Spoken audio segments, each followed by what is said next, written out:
별이 빛나는 밤에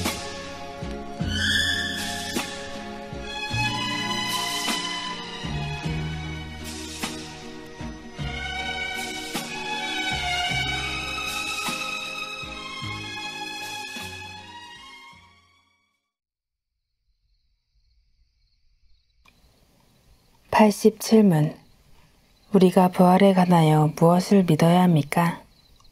답.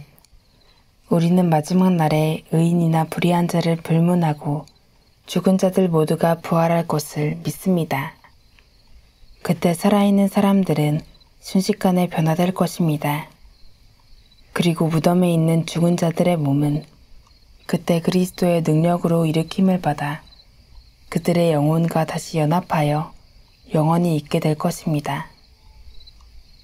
의인의 몸은 그리스도의 영에 의하여 그들의 머리 대신 그리스도의 부활을 힘입어 능력으로 영적이며 썩지 않은 영광스러운 몸으로 부활할 것입니다.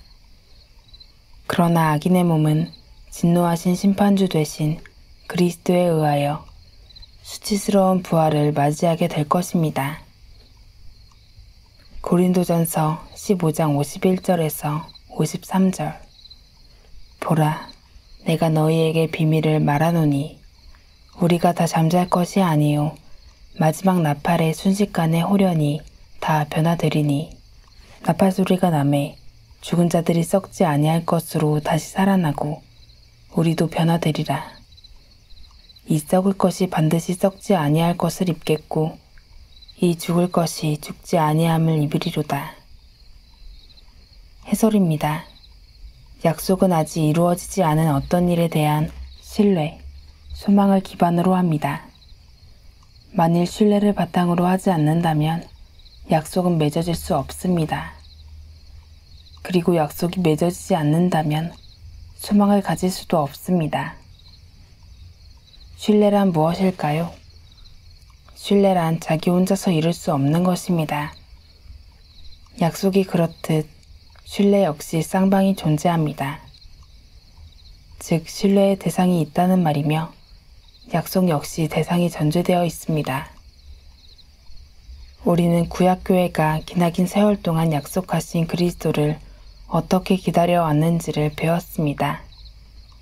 이제 성육신하셔서 구속의 사역을 마치시고 하늘보좌 우편에 계신 그리스도께서 마지막 날에 심판의 주님으로 오시리라 약속을 받은 신약교회가 기다릴 차례입니다. 우리는 이미 오신 그리스도를 보았지만 이스라엘은 보지 못한 그리스도를 기다려야 했고 그럼으로써 그들이 얼마나 인내하지 못했는지 그리스도를 바라보도록 주신 율법과 의식에 머물렀고 하늘의 축복을 소망하라고 주신 것들을 땅의 것으로 만들었고 마침내 그들이 약속받았고 소망했던 그 그리스도가 오셨으나 그들은 알아보지 못했고 도리어 그를 십자가에 못 박은 것을 우리는 보았습니다. 이러한 일들이 또다시 일어나지 않으리란 보장이 없습니다.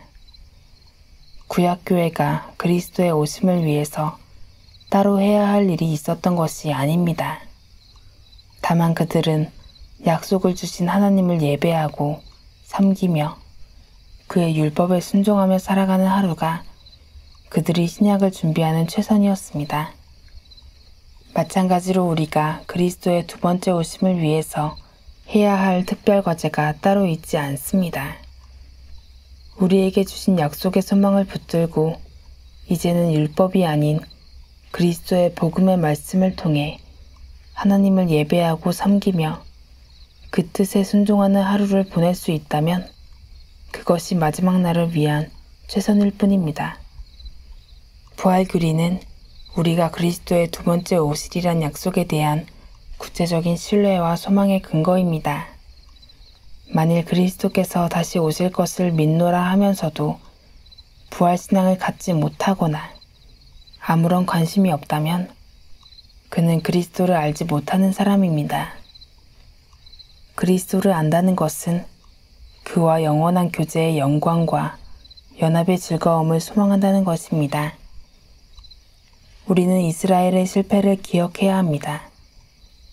그들은 하나님을 알았고 율법도 지켰고 메시아에 대한 소망도 가졌으나 참 믿음이 없으므로 그가 오셔서 하셔서 할 일들을 세상적인 것과 바꾸어 버렸습니다.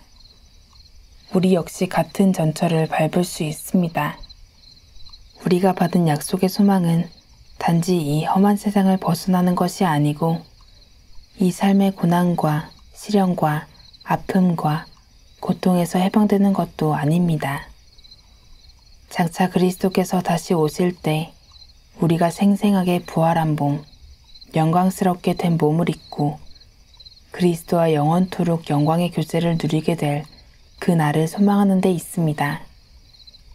가는 내내 우리의 눈물과 기도와 수고와 헌신이 요구될 것입니다.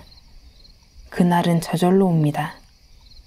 우리의 실패와 좌절과 나태와 불신앙과 미련함과 수많은 악한 세력의 방해에도 불구하고 하나님께서 정하신 그날은 당도할 것입니다.